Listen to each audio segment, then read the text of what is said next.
안녕하세요. 화장품 비평가 최지연입니다. 잠깐 짧게 제 소개를 드리자면 저는 지난 8년 동안 화장품 분야에서 비평적 글쓰기를 해왔습니다. 책, 블로그, 그리고 여러 매체의 칼럼을 통해 글을 써왔고요. 최근에는 유튜브 영상을 통해서도 비평을 시작한 초보 유튜버이기도 합니다. 또 C&I 소비자 연구소에서 책임 연구원 직책을 맡고 있습니다. 오늘 제가 말씀드릴 내용은 화장품 성분표에 대해서입니다. 여러분 어떠세요? 화장품을 고를 때 성분표를 보시나요? 우리나라에서 전성분 표시제가 실시된 것이 2008년이니까 성분표가 등장한 지 올해로 12년이 되었습니다. 그 12년 사이에 우리의 화장품 소비 생활에 어마어마한 변화가 일어났습니다. 이제 성분표는 화장품을 고를 때 반드시 고려해야 하는 요소가 되었습니다. 좋은 화장품을 고르기 위해서는 반드시 성분표를 보아야 한다는 사고가 넓게 자리 잡았습니다. 그런데 여러분, 우리는 성분표를 어떻게 보고 있나요? 성분표를 어떻게 활용하고 있을까요? 아마도 이렇게 활용하고 있을 겁니다. EWG 빨간 성분이 몇 개나 들어있는지 체크하고 파라벤, 미네랄 오일, 향료, 색소 등이 들어있으면 그 제품을 피하고 되도록 EWG 녹색 성분으로만 이루어진 제품을 찾는 것입니다. 한마디로 위험하다고 알려진 성분이 없는 제품을 찾기 위해 성분표를 활용하고 있습니다. 함량을 축축하는 용도로도 활용하고 있죠.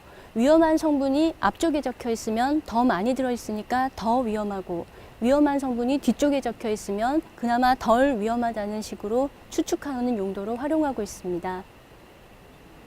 제품을 비교하기 위해 활용하는 사람도 많습니다.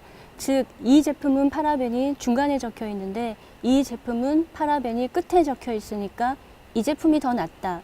이렇게 비교하는 것입니다.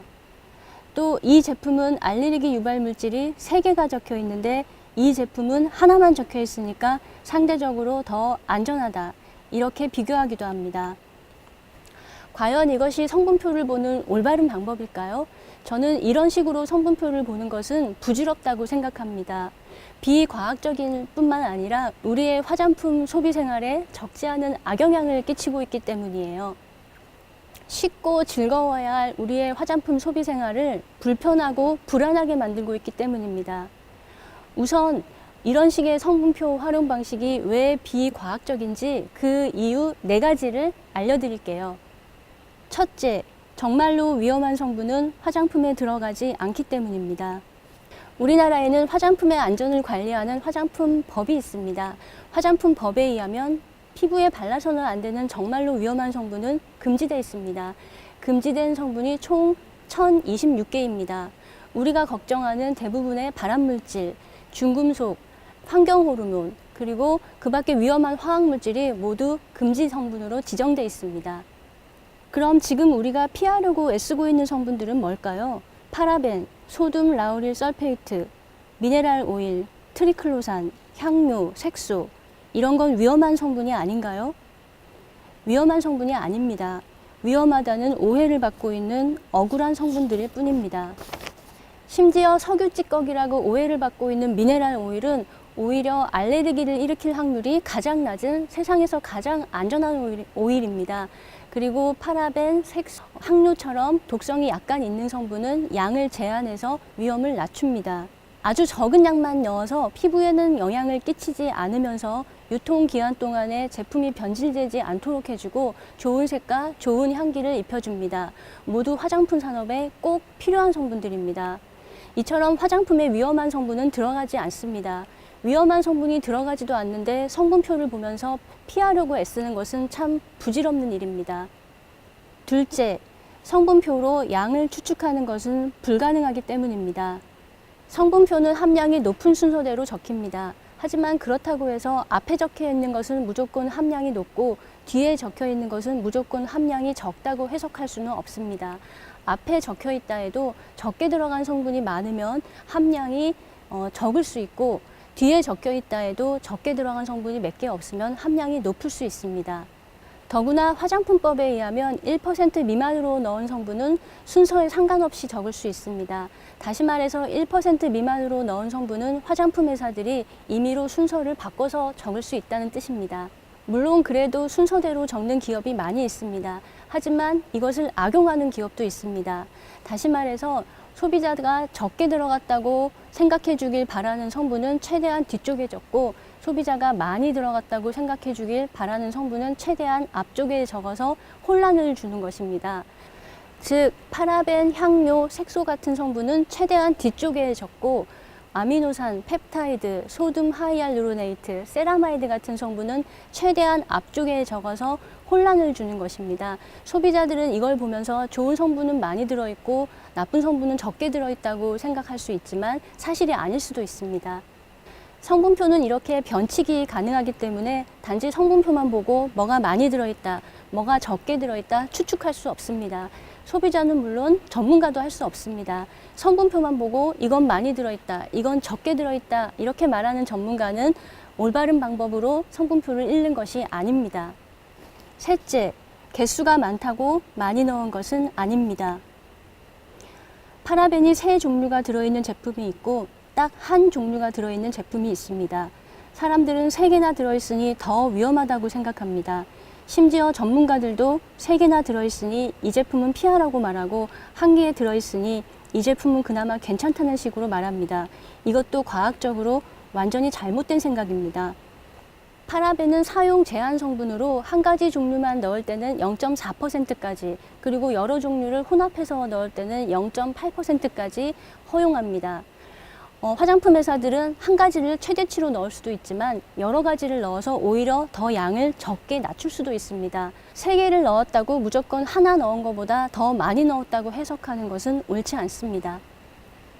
마찬가지로 알레르기 유발 물질이 하나 들어있는 것과 3개 들어있는 것을 비교하며 하나 들어있는 것은 덜 위험하고 3개 들어있는 것은 더 위험하다고 해석해서는 안 됩니다. 하나가 들어있건 3개가 들어있건 알레르기가 없는 사람에게는 아무 상관이 없습니다. 오직 알레르기가 있는 사람이 자신이 알레르기가 있는 물질이 들어있는 경우에만 조심하면 됩니다. 넷째, 성분표로는 제품 간 우열을 따질 수 없습니다. 성분표로 더 안전하다, 더 효과가 좋다, 우열을 따지고 등급을 매기는 것은 헛된 일입니다. 위험도 안전도 양에 따라 달라집니다. 양을 모르는 상태에서는 위험한지 안전한지 위험한지 따질 수가 없습니다. 제품을 비교하면서 뭐가 더 효과가 좋은지 뭐가 더 위험한지 따지는 것도 말이 안 됩니다. 성분표가 똑같다고 해서 제품이 똑같을까요? 성분표가 똑같아도 양이 다르면 완전히 다른 제품입니다. 지금까지 우리가 성분표를 보는 방식이 왜 비과학적인지 그 4가지 이유를 알려드렸어요. 이제 이것이 우리의 소비 생활에 미친 악영향을 말씀드리겠습니다. 첫째는 비과학적 사고입니다. 우리가 슬기롭게 화장품 소비 생활을 하려면 과학적 사고, 합리적 사고가 기본이 되어야 합니다. 그런데 우리가 성분표에 집착하면서 나쁜 성분이 하나도 없어야 좋은 화장품이라는 비과학적인 사고가 자랐습니다. 발암물질, 알레르기 유발 물질, 환경 호르몬 같은 물질이 단 1마이크로그램도 없어야 안전하다는 사고가 자리 잡았습니다. 이것은 매우 잘못된 사고입니다. 우리가 늘 먹는 사과와 바나나에도 소량의 발암물질, 호르몬 교란물질이 들어있습니다. 커피에는 수십 가지 발암물질이 들어있습니다. 고기를 구워도 발암물질이 발생합니다. 우리는 이런 음식을 먹으면서도 평균 수명이 80세가 넘습니다. 미량의 발암물질은 어디에나 있습니다. 천연식품에 들어있는 발암물질에 대해서는 아무 문제의식이 없으면서 화장품이나 세제에 들어있는 1마이크로그램, 나노그램 단위의 발암물질에 문제의식을 가지는 것은 너무 예민한 반응입니다. 둘째, 안전에 대한 지나친 불안입니다. 성균관대 SSK 위험 커뮤니케이션 연구단이 조사한 한국인의 안심 수준을 보면 2015년의 결과는 100점 만점에 40.8점, 2016년의 결과는 43.3점으로 나타났습니다. 우리나라가 그렇게 안전에 취약한 나라가 아니고 오히려 생활화학 제품이나 화장품의 안전은 세계 최고 수준인데도 안전하지 않다고 느끼는 사람이 월등히 많습니다. 이건 2019년 사단법인 소비자 권익 포럼에서 내놓은 자료인데요. 성인 남녀 1000명에게 화장품의 원료가 건강에 어떤 영향을 미치냐고 묻자 33.8%가 피부 트러블을 일으킬 수 있다. 45.6%가 장기적으로 더 큰 건강상의 위험을 초래할 수 있다고 대답했습니다. 별 부작용이 없다고 대답한 사람은 12.7%에 불과했습니다. 화장품으로 부작용을 겪는 인구는 1%도 채 되지 않고 건강의 위험을 초래할 확률은 그보다 더욱 낮습니다. 그런데도 사람들은 화장품을 실제보다 훨씬 위험한 물건으로 인식하며 불안에 떨고 있습니다. 이것이 성분표 중심의 사고에서 나온 폐해입니다. 셋째, 기업과 정부에 대한 불신입니다. 지나친 불안은 불신으로 발전합니다. 화장품이 위험하다는 사고가 퍼지면서 기업을 믿지 않고 정부를 불신하는 태도가 자리 잡았습니다. 화장품 회사가 위험한 성분을 마음대로 넣고 정부는 그것을 수수방관하고 있다는 사고가 확산되고 있습니다. 이것은 지나치게 부정적인 사고입니다. 물론 화장품 회사와 정부가 100% 완벽하게 화장품의 안전을 관리하는 것은 아니에요.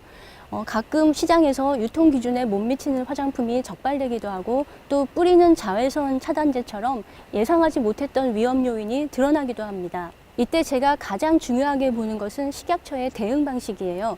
이런 일이 일어나면 식약처가 발빠르게 시장에서 해당 제품을 회수하고 행정 처분을 내리는 것을 볼 수 있습니다.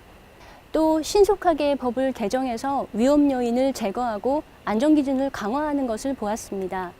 그리고 언론을 통해 대중에게 정확하게 과학적 사실을 알리려고 노력하는 것도 보았습니다. 세상에 완벽한 시스템은 없습니다. 완벽한 안전도 없습니다. 중요한 것은 당장 완벽한 시스템을 만들어내라고 요구하는 것이 아니라 완벽해지려고 노력하는 것입니다.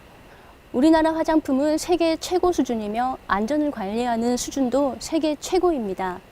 정부를 불신만 할 것이 아니라 식약처가 문제에 접근하는 방식을 잘 살피고 또 과학적 해명을 충분히 듣고 판단해야 합니다. 마지막으로 네 번째 악영향은 너무나 피곤해진 화장품 쇼핑 문화입니다. 성분표 중심의 사고 때문에 화장품을 고르는 일이 너무나 어려워졌습니다. 안전을 걱정하면서 나쁜 성분을 걸러내는 일에 몰두하다 보니 화장품을 고르는 일이 너무나 피곤해졌습니다. 성분에 대해 공부를 하면 할수록 피해야 할 성분은 늘어나기만 합니다. EWG 녹색 성분으로만 만들어진 제품을 찾으면 그것이 정답인 줄 알았는데 그런 제품은 아쉬움이 많이 남습니다.